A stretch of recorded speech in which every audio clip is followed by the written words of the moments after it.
Do you know, just a year ago, I went past Walthamstow School of Art.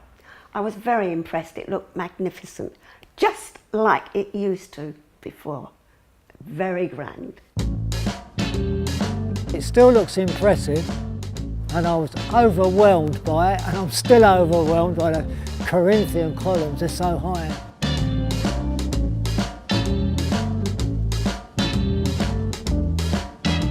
I would identify with Walthamstow because it was so strong at a particular time in my life when I was so impressionable.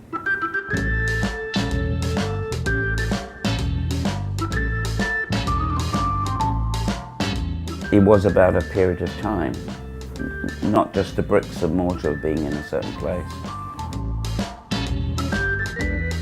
It was the inflow of interesting artists coming in and talking to you directly about their experiences, and you thought, wow, I'd like to be part of that.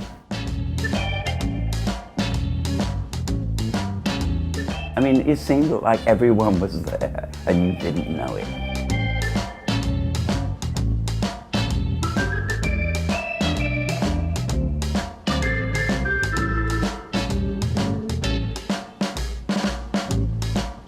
We were just totally looked after. We were encouraged to learn, and so we did.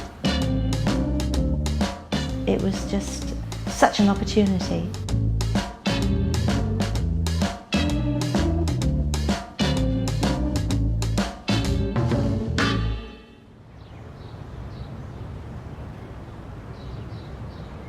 It wasn't that Walthamstow was picturesque, that maybe now Walthamstow is. It was a really rough, tough place.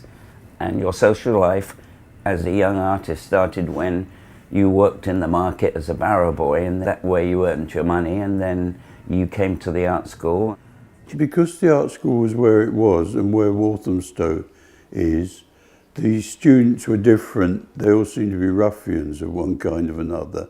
I suppose we were working class and we were on the same level, kind of thing. Most of the people there were working class, with possibly the exception of Shirley, and Marion was sort of a bit middle class. She would bring in, Hardly. She would bring in the bras that she didn't use anymore, and we'd all. Did I? I don't remember that. Because we were all broke.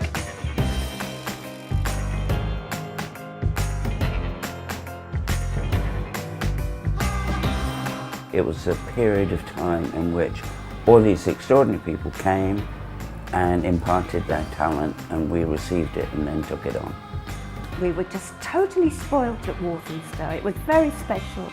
I think the staff were incredible and very talented, and I don't know of other art schools that had so much talent to teach.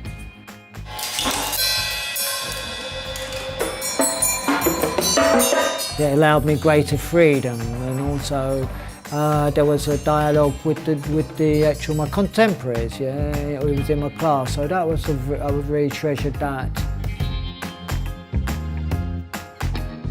Our fashion tutor, Daphne Brooker, was very demanding of the work we get done and very exact, but excellent, I have to say, excellent. You got a really good kind of core of traditional teachers, and then you've got 2 or 3 people like myself who weren't that much older than the students, who were doing things that the students could relate to. People like Fred Cumy and Fred Dewberry and Jack Miller were teaching them really how to do it, and we were inspiring them in a way. We had a work ethic. Yes. We weren't just there to play, we knew we were there to work and to sponge in everything that they offered us, and they offered us a lot. If Walthamstow hadn't been illuminated during that particular time, because all those teachers came along and I happened to be there, they happened to see my talent and they happened to project me to the Royal College of Art, because there was a light from the Royal College of Art looking at Walthamstow at that time that was nothing to do with me, but I happened to be there.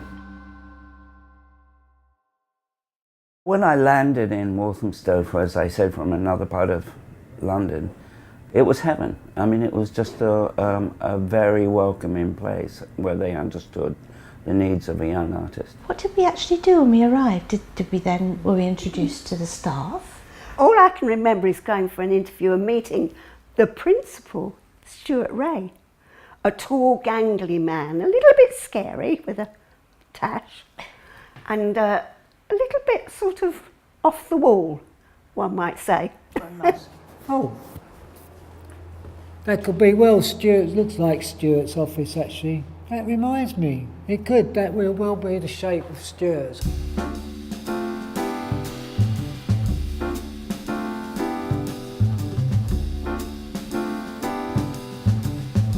My first day at Walthamstow, I had a kind of principle that I wouldn't leave the house before 9 o'clock for some reason. So I left the house at 9, and of course it's a very long journey from Chiswick to Walthamstow. So I probably got there at about 11 o'clock, and Stuart Ray said, your class has gone out, go and find them. And he said where they would be. So at that point I wouldn't have been that much older than them, and drank quite a lot, so I would have had a hangover. So I went into the nearest pub, and sitting there were these three people who were obviously art students. One was Ian, and instead of kind of saying go to your class or being strict, I bought them all a drink, and Ian and I stayed friends forever from that. I first met Ian during March '62, along with all the other people in the class. There were easels along here as well, painting easels, and there were the cupboards here. And then with the paintbrushes, Ian and I used to have a little drum duo up here. Rock and roll would have just been happening.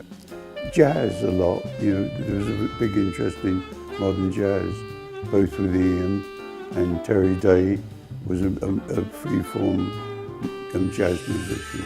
He introduced rock and roll to me, and I introduced jazz, and mainly I introduced improvised music to him. The Assembly Hall, there it is. That's where Ian Jury organised Tubby Hayes and his band to play there. And then the second gig was down in the Bell, Walthamstow, up down in the Bell, yeah.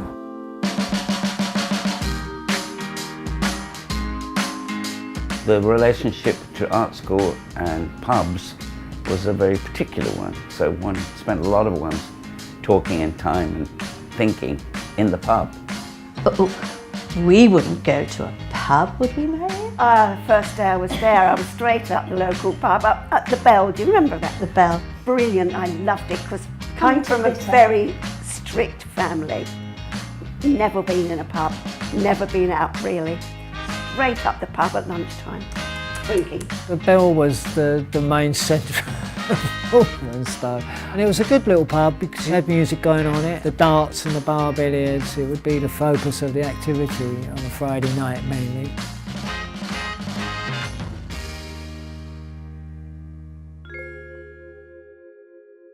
Your self-portrait with badges was done in the summer holiday of 1961. I'd probably been at Walthamstow a year, so it was very much in that kind of English tradition at that point, but veering towards pop art. One of the first kind of pop art things I did. If I would describe those saluting soldiers that I made, that was a direct result of my father being in the First World War and having post-traumatic stress, which made him somewhat crazy. He didn't make it in the college, he made it at home, which was a little room very near the college, and he said, would I come and see it at his house? I had a bed sit above the fish and chip shop, and my studio was my bedroom. So I went to see it there, and I think I tried to buy it, but he didn't want to sell it naturally. There was Peter Blake, Joe Tilson, and Derek Bosher all sitting in a row critiquing my work when I was 16, and now I'm 74, so that is a long time ago, and I still remember that moment very clearly. I was very grateful to Walthamstow and giving me more freedom really, and also the freedom to make up my own course as well. I think they got an amazing education. We weren't aware it was special. We were just lucky to have landed in the right spot at the right time.